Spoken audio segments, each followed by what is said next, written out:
Dave Rubin's journey from a left-leaning progressive to a free-thinking classical liberal has been quite a journey, and we've been watching it now for years, and Dave and I have become friends, and I just hosted his podcast this week as he came back from a month away from all media, all devices, all electronics, all news. He is totally refreshed and has real perspective. We announced this week that Dave is joining the BlazeTV lineup, and what we're trying to do is make sure that we have some shelter from the storm, and we are only going to be strong if each of us are strong as individuals, so nobody's carrying the other. And we're each strong as independent people and broadcasters or podcasters. And then we also come together under an umbrella so we can fight together as well. So Dave is keeping everything that he is before. If you're a subscriber of Dave's, you still get everything you have ever had and nothing changes for you. But if you're a Blaze subscriber, blazetv.com, you will now get in the lineup, the Rubin Report, and you get it early, just like everybody else. And the whole archives will be moving over soon. So we have blazetv.com/Dave, and you'll save $20 if you subscribe now and become a fan of the Rubin Report on Blaze TV. Welcome, Dave Rubin. How are you? Glenn, it's good to be with you. I officially handed the hard drive over to your people to be taken to Texas and uploaded. So the deal is on. You know, I tell you, Dave, it's so funny because we announced this because they've been working on the contract for a while and going back and forth, and with you in, wherever you were, Botswana, it wasn't real easy to be able to get, a contract done with you. So we did it on a handshake before we announced it. And I like that. I like the idea that two people can come together and just look each other in the eye and just say, look, I know the attorneys have a lot of work to do, but we're not going to screw you. You're not going to screw us. Let's just be cool about this. And I love that. Yeah, well, I love it too. And quite literally, 5 seconds before we did that live stream on my channel, we knew we were getting close, but, I wanted to announce it and we knew a lot of eyeballs would be on us. And I just put my hand out. And you put your hand out, and I knew we would be good. And, within 24 hours, the lawyers took care of all the little legal stuff that, you and I don't want to really think about. But it's kind of funny. So I did do this 33 days off the grid. And the only thing that I did was every now and again, I had to jump on the phone with my lawyer to talk to the Blaze lawyers. And I thought that's really something. You try to escape the grid for 33 days. And the only communication you have with the outside world is with a lawyer. I may have done something slightly wrong. Yeah, I think so. I think so. Dave, let me ask you a question. I did Bridget Fetisi. I did Bridget Fetisi's podcast last week. I did Stephen Kent. He just did Beltway Banthas, which is a great. I don't know if you've ever heard it. I love the way he talks about politics. No. He puts it all in with Star Wars. Love it. And then I did yours. And everybody always starts their podcast with, look, I know a lot of my listeners are, they might hate this guy, but I think you're going to be really surprised. And I always am bashed by everybody. However, whenever I have you guys on, anybody, even on the left, on my show, I rarely see people bashed. I have yet to see, maybe 5 in my career, people saying, if you have this person on, I'm no longer a subscriber of yours. There's a difference between this audience. Why can't we all just start to look at each other and go, hey, I don't agree with everything that Dave Rubin says or Glenn Beck says, but I'm glad everybody's talking.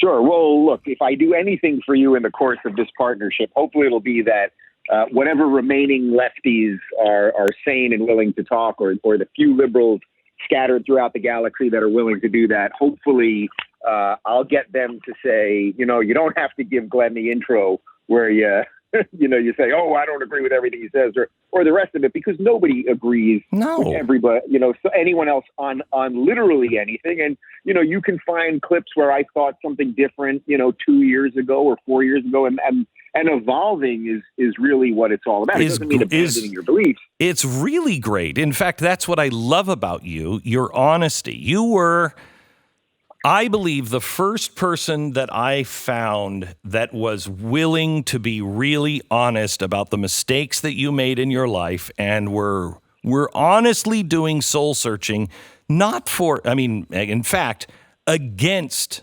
any kind of business rule and business sense. You were honest enough to say, look, correct me if I'm wrong, but Bridget Fedesi says they were factory settings in her that were just set to liberal. Yeah. Were they factory settings with you that were set to liberal?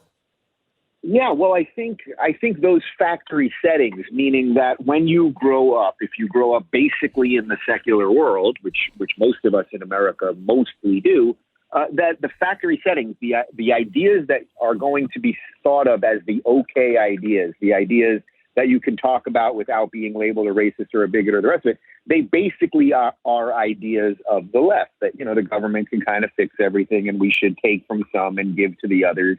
And, the litany of specific issues goes all the way down the line. And when as I was a progressive, I was on the Young Turks, which is a pretty far left network.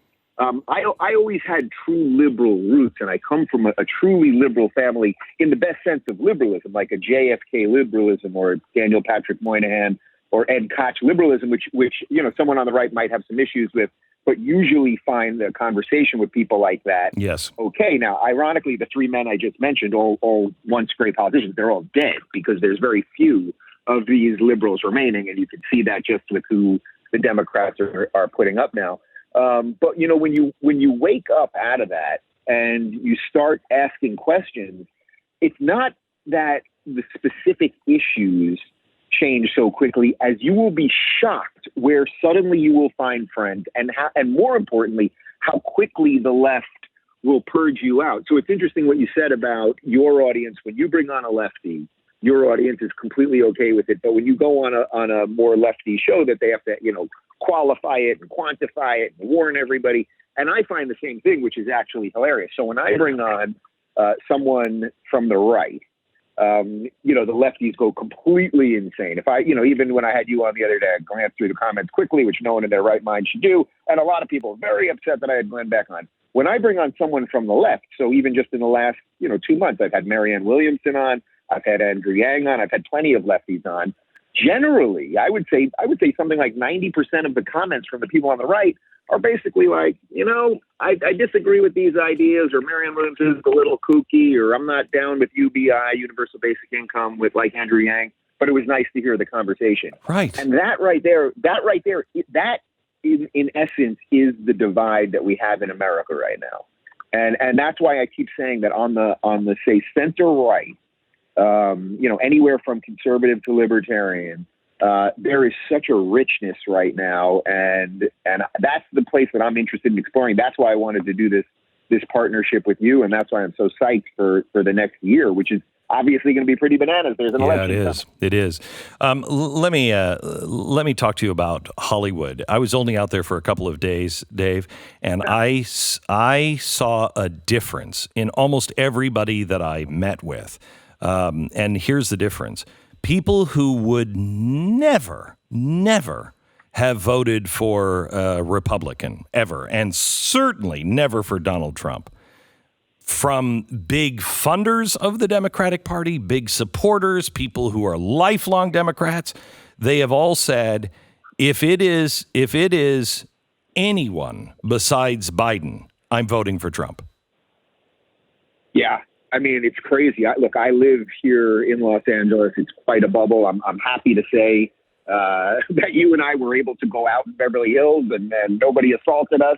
Actually, we got a couple smiles. That was nice. Mm-hmm. There is a shift. And the shift has, in a weird way, has less to do with what's happening on the right and more to do with how hysterical the left has become. Yes. And the idea that they've brought out Biden, who clearly does not want to do this and may not have the mental capacity or energy to do this at his age. And he's fumbling and bumbling through a lot of stuff. And he didn't run when Obama, finished up his 2 terms. So that kind of makes you think he didn't really want to do this, but they brought him out as the last vestige, the last effort to stop the democratic socialist movement. And that is what's coming. And guess what? They're going to drop the word democratic pretty quick. I mean, they're holding on to that right now. But if you watched any of this climate change summit that they did, I mean, Holy cow. things that they were saying, it was insane. I mean, Bernie Sanders was basically saying that unless we fund abortions in other countries in South America,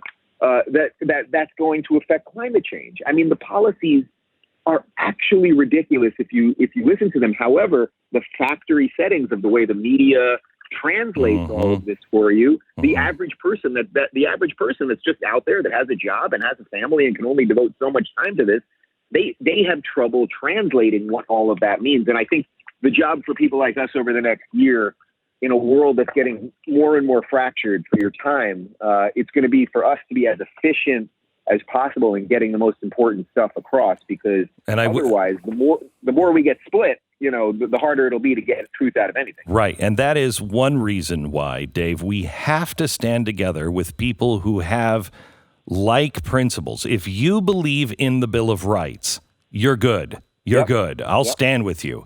If you want to overturn the Bill of Rights, then we have problems. But we all speak different languages. We all speak to a different audience. The uber left has broken us all apart and successfully made it so no one can talk to each other. And if we who are of like mind on the Bill of Rights can't come together, we're going to be destroyed. We must stand together so you can have a movement where you can say, no, look, I disagree with that person over there on this, and this, but they're making a very important point. So we have a broader ground. Right now, the mass media has that broad ground, but we're all separated from each other. We've got to link arms. Well, you said something really interesting to me on the live stream a couple of days ago, which you were telling me which Democratic candidates had dropped out and who's staying and all that. And you mentioned that Tulsi Gabbard is no longer, she hasn't dropped out, but they're not going to have her in the debates now. And I thought it was something interesting, which was that you disagree with her on almost all of her policy prescriptions, but you believe that she loves the country. And that is where you want to be in a pluralistic country where there's over 300 million people in this country. And I do not want all of the people to agree with me, even if I am right about everything. I'm pretty sure I'm not. But even if I was, I would not want that, because we need a healthy tension in a political debate to always keep us on check. And that's why it's so disappointing that Tulsi, it looks like she'll eventually have to drop, because once they give you the signal that you're not in the debate, you're pretty much toast. But we need more voices like that. And that's why I wanted to do this deal with the Blaze, because we haven't even discussed big tech, but there's so many forces circling the wagons around us. And I knew that partnering with you and the Blaze and what you guys have built, and have still my ability to remain independent, as I said on the live stream, you're not my boss. I might be your boss. We're still looking into that one. It was a rather fast contract. That was why I shook your hand so quickly. Yeah, right. What I did there. It was pretty clever.